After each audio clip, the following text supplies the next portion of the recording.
Hey, welcome back to the stash. What makes a Nightwing story unforgettable? Is it the acrobatics, the high-flying action, potentially the way Dick Grayson's charisma just radiates from the page, lighting up even the darkest corners of Bloodhaven? Or is it something deeper? Something about the man behind the mask? Bloodhaven isn't Superman's bright and shiny metropolis or even Central City's optimistic hustle. It's more like Gotham City, a grit, corrupt and shadowy place, and yet it's here that Dick Grayson carves out his identity. Not as Batman's protege, but as Nightwing, a hero who doesn't just survive in the darkness, but thrives in it. And that's the magic of this character. He isn't defined by tragedy, but by the hope he brings to the world around him. And in Nightwing issue 120, Dan Watters taps into all of that, the charisma, the grit, and the hope, and crafts a story that feels quintessentially Nightwing. It's the kind of story that reminds you why we even care about this character in the first place. Not just because of the action or the humor, but because of Dick Grayson's humanity, what's at his core. And here at The Stash, we're all about finding that magic, those moments that remind us why we love these characters. And as we aim for 5.5 thousand subscribers, I'm diving into Nightwing issue 120, a book that doesn't just deliver, it soars. Dan Watters is doing something special here, something that doesn't just pay homage to Nightwing's storied past, but propels him forward in ways that just feel authentic, fresh, and real. Trust me, you're going to want to stick around for this one.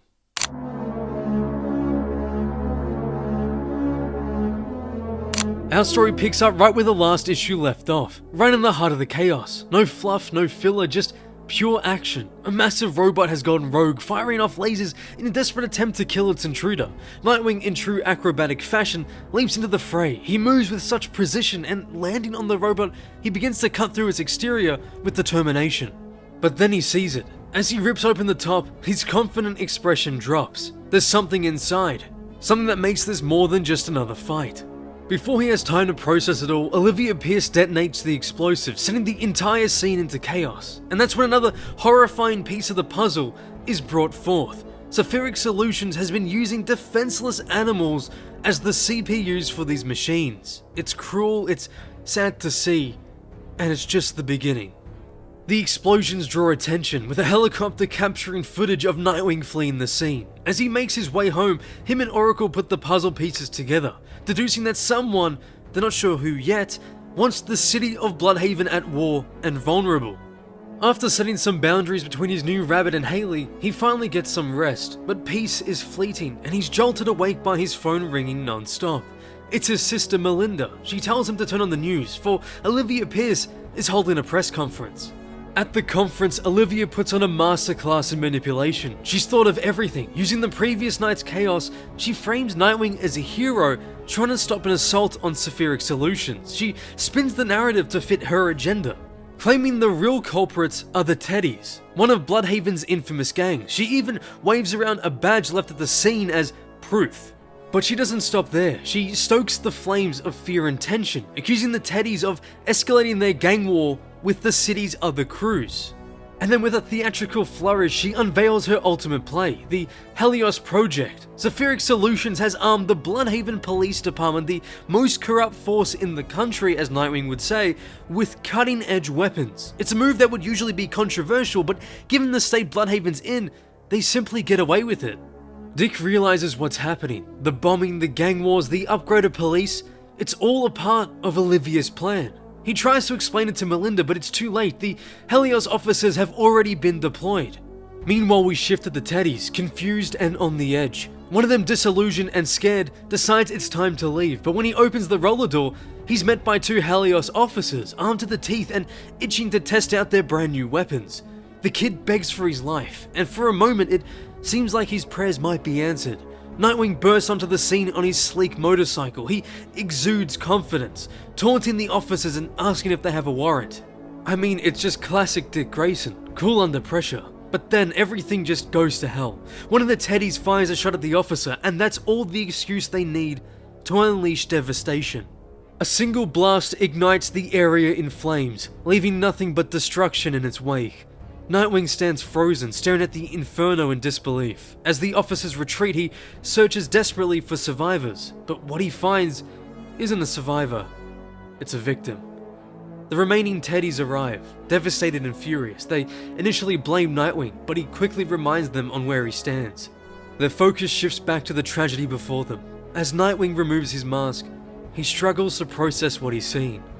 A 14-year-old boy caught in the crossfire of senseless violence. And the other Teddies, or Cubs as they call themselves, are even younger. These Cubs, these kids, are barely old enough to be in high school. Rage overtakes Nightwing, his fists clench, his teeth grind. This isn't just another fight, this is personal.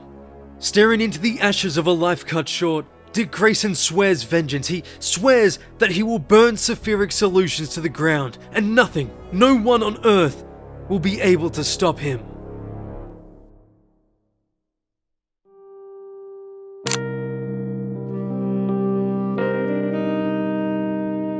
Nightwing issue 120 is nothing short of exceptional. Dan Watters is 2 for 2 in his run now, and he's delivering another Powerhouse issue that reminds us why we love this character in the first place.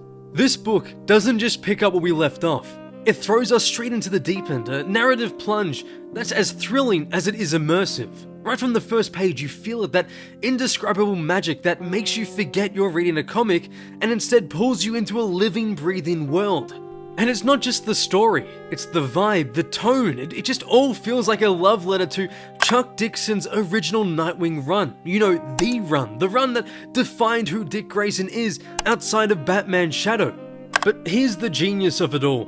Watters doesn't just rehash what Dixon did. This isn't nostalgia for nostalgia's sake. It's a full circle moment for Nightwing, grounding him in a fight against corruption that feels tangible, raw, and painfully real. Gone are the over-the-top threats like Heartless. Instead we have Saphiric Solutions, a villainous force that's corrupting Bloodhaven from the inside out, and they are brutal.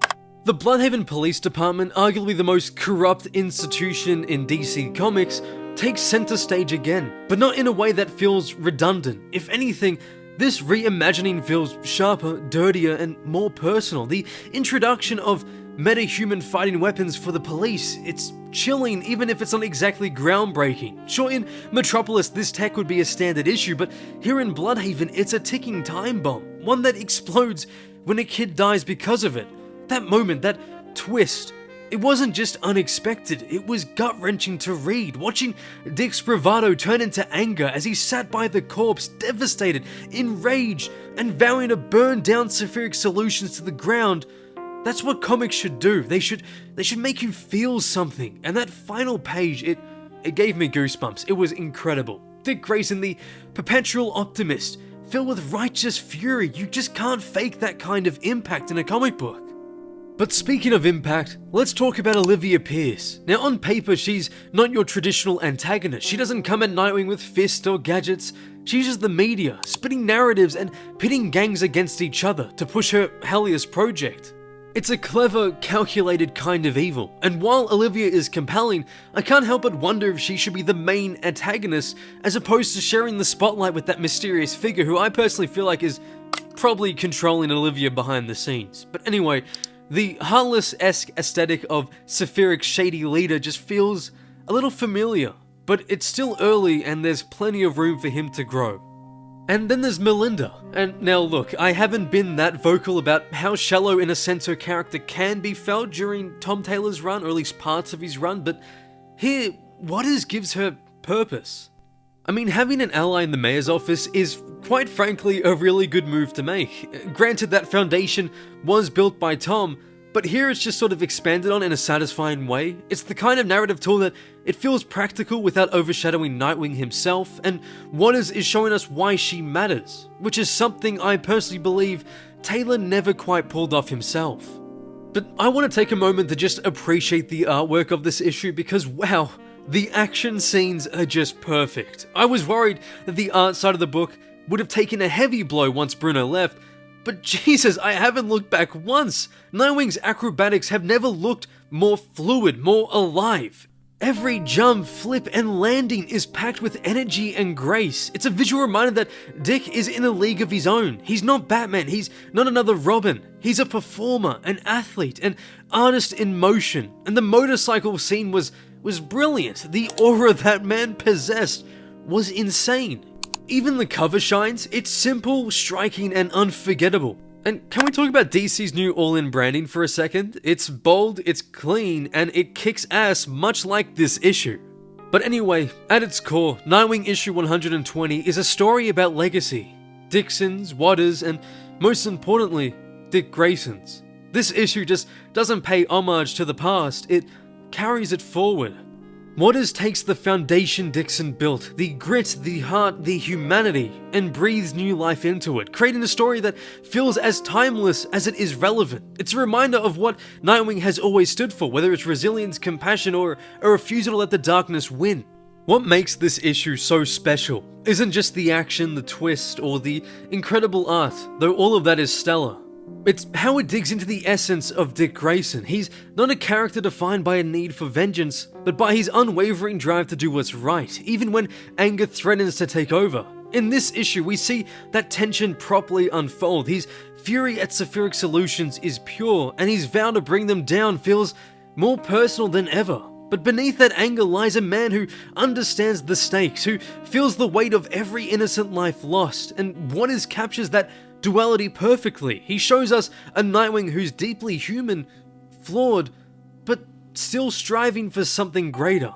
And that's why this run has me hooked. It's not just about the villains or the stakes, it's about Dick. About the boy who grew up in the shadow of Batman but carved out his own path. About the man who stands up for something in a world that so often stands for nothing.